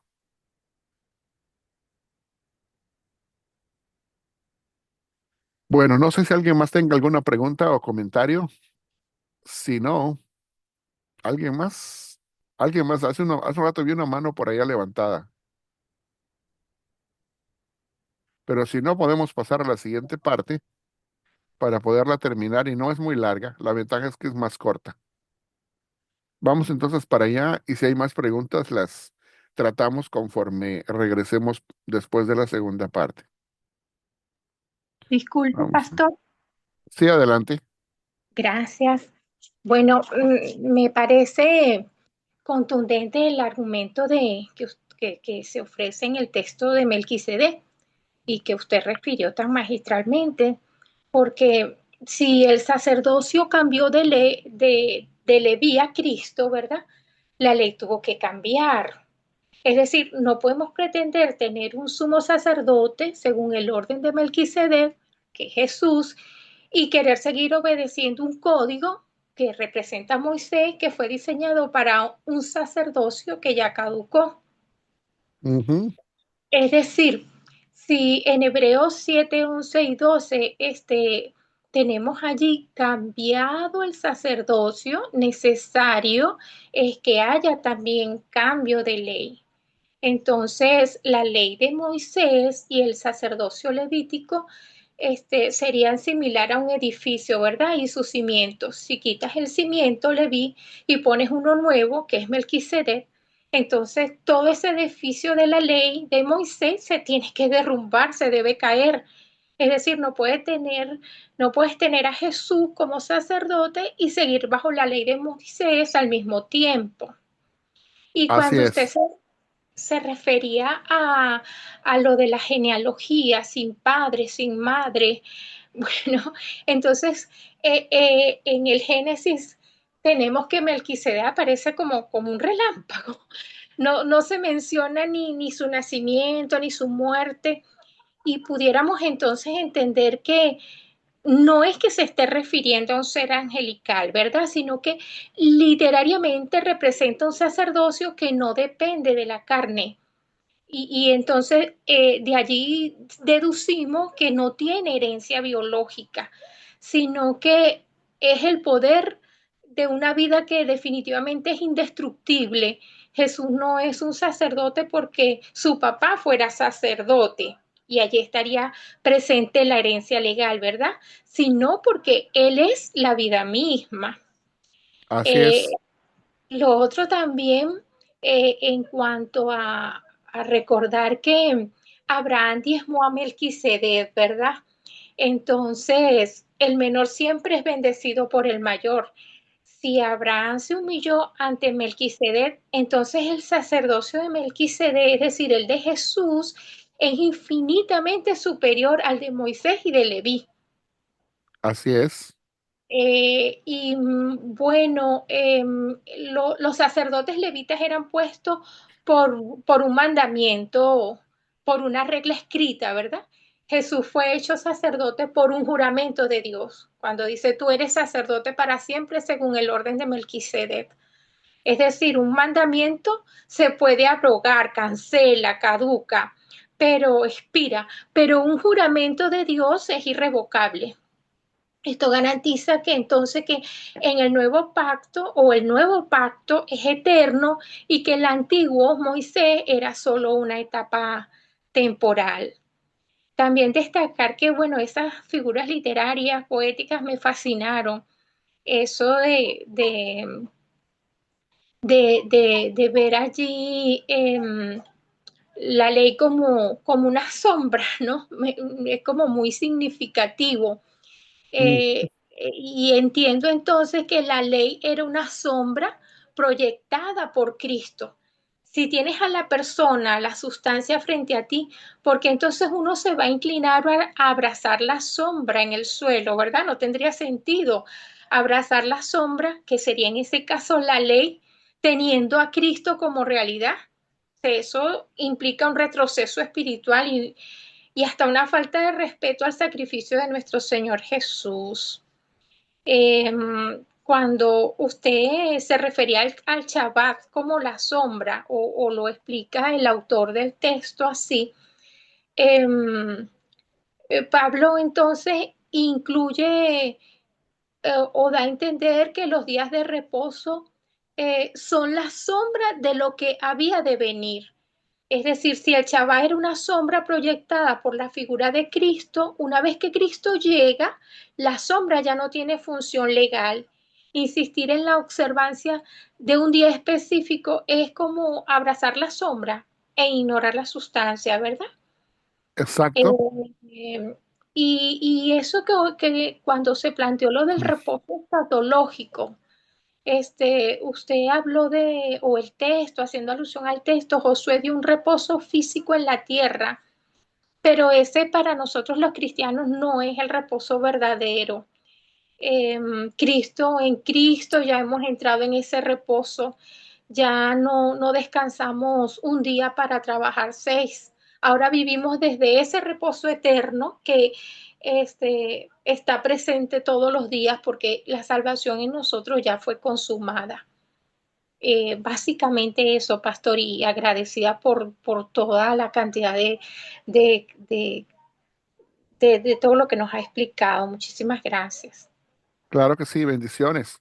Qué bueno que la ha ido entendiendo de una manera muy, digamos, muy cercana a lo que es la escritura y de una manera muy apegada a las explicaciones. Am, Me da mucho gusto que ha comprendido bastante bien cada uno de los puntos, ¿verdad? Y los tiene muy, muy bien concebidos y muy bien comprendidos. Eso es bastante bueno para no solamente su entendimiento, sino también para podérselos explicar a otras personas, porque precisamente es ahí donde viene la dificultad.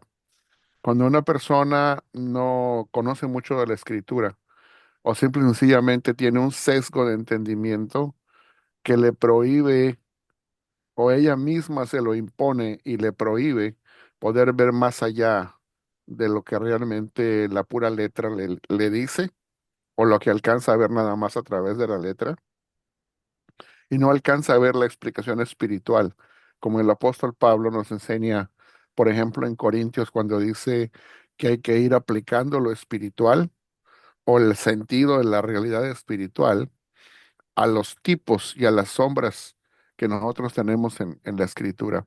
Y es ahí donde viene la dificultad, porque la gran mayoría de la gente lo lee todo a la letra y trata de entenderlo todo a la letra, especialmente el Antiguo Testamento. Y cuando nosotros leemos a la luz de Cristo, hay dos cosas que necesitamos hacer siempre. Una es, aunque tenemos que entender el contexto literario e histórico de cada pasaje del Antiguo Testamento, igual sea del Nuevo, pero en especial del Antiguo, cuando tenemos ya la interpretación de los apóstoles de Cristo mismo en el Nuevo Pacto, en el Nuevo Testamento, eso nos da la pauta y nos da el marco interpretativo para poder leer el Antiguo de la manera correcta. Y significa de que hay que leerlo cristocéntricamente, hay que saber identificar a Cristo en las instituciones, en los personajes, en los eventos, en las actividades que ocurren en el Antiguo Testamento, de igual manera que no solamente cristocéntricamente, sino también tipológicamente. Hay tipos o hay sombras, hay figuras de lo que Dios vendría a hacer en la consumación de los tiempos con su pueblo. Y eso es lo que nosotros vemos. Los judíos, por ejemplo, leen el mismo Antiguo Testamento, pero como lo interpretan todo a la letra, y hay mucha gente que siendo dispensacionalista lo lee de la misma manera y llega a conclusiones totalmente diferentes que las que realmente llegaron los apóstoles en el primer siglo, porque ellos no leían la escritura a la letra, sino que la entendían a la luz de Cristo, o sea, tipológicamente y cristocéntricamente. O sea, que sabían identificar a Cristo en las páginas del Antiguo Testamento, cosa que la gran mayoría de la gente hoy no lo hace de esa manera. Ahora estamos nosotros tratando de recapturar ese sentido, aprendiendo de lo que leemos en el Nuevo Testamento para poderlo poner en práctica de una manera similar, lo más correctamente posible cuando leemos el Antiguo. Ahora, déjeme pasar. Sí, adelante, hermano Max. Gracias, maestro. Bendiciones. Bendiciones. Excelente tema, maestro. Yo tengo una pregunta que usted me explique o me amplíe acerca del pacto intermedio en la actualidad. Ok. Bueno, estábamos diciendo, el pacto intermedio es la forma en que se refiere el pastor y teólogo Blake White al pacto mosaico. Él le llama el pacto intermedio porque está entre el pacto de Abraham, que es el pacto que Dios hace con todas las naciones a través de Cristo. O sea, Cristo es la simiente de Abraham. Ese es el pacto, digamos, que nos corresponde a nosotros como creyentes en Cristo, porque es nosotros en el nuevo pacto somos el cumplimiento de ese pacto abrahámico. Luego viene el nuevo pacto, que es el último pacto que se menciona en la Escritura, que Cristo lo viene a inaugurar y lo vemos inaugurado en la Santa Cena, cuando Él hace la última cena, como la conocemos de tal manera en forma histórica en los Evangelios, al morir y resucitar. Entonces, según el libro de los Hebreos, se inaugura con sangre, ¿verdad? La sangre del sacrificio. Entonces, queda ya instituido el nuevo pacto. Y eso significa entonces que entre el nuevo pacto en el cual estamos hoy, en el cual vivimos, y el pacto abrahámico, en donde se prometió y donde se hicieron todas las promesas a aquellos que creerían y que serían hijos de Abraham por la fe, hay un pacto intermedio que es el pacto mosaico. El pacto que nosotros conocemos como mosaico o sinaítico, que es el que se lleva a cabo en el monte Sinaí, valga la redundancia del nombre. Y de esa manera entonces podemos entender que cuando los apóstoles empiezan a hablar de ese pacto intermedio, también en otra parte el teólogo Blake White dice que ese pacto intermedio era como un paréntesis que en nada altera el desarrollo del pacto abrahámico hacia el nuevo pacto. O sea, el pacto abrahámico es la promesa, el nuevo pacto es el cumplimiento de esa misma promesa. Y el pacto intermedio es el pacto que se le hizo al pueblo de Israel, que es un pacto de vasallaje, que el único propósito que tenía era servir como de niñera o de nodriza, cuidando al pueblo históricamente, al pueblo de Israel, hasta que pudiera llegar el tiempo en donde el Mesías aparecería. Una vez llegado el Mesías y aparecido el Mesías, ha cumplido con su propósito y entonces ya no hay necesidad de esa nodriza o de esa niñera para el pueblo de Israel. Ya el Mesías está presente, ya vino, así que ya no hay necesidad de ningún pacto intermedio o intermediario, porque ya Cristo está presente.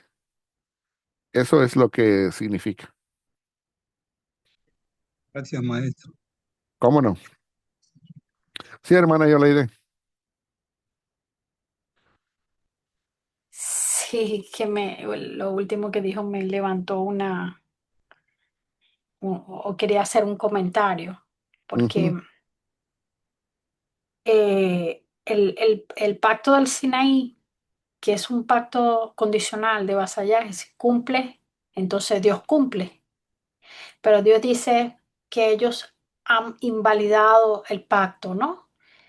Y cuando en el desierto ellos rompen el pacto, cuando Moisés va con las tablas y rompe las tablas, el Señor iba a destruir a todo ese pueblo completo, iba a dejar solo a Moisés y dijo, de ti voy a sacar descendencia. O sea, ¿por qué traigo a esto a colación? Porque estamos viendo las sombras y la realidad, ¿no? Moisés es una sombra de Jesús.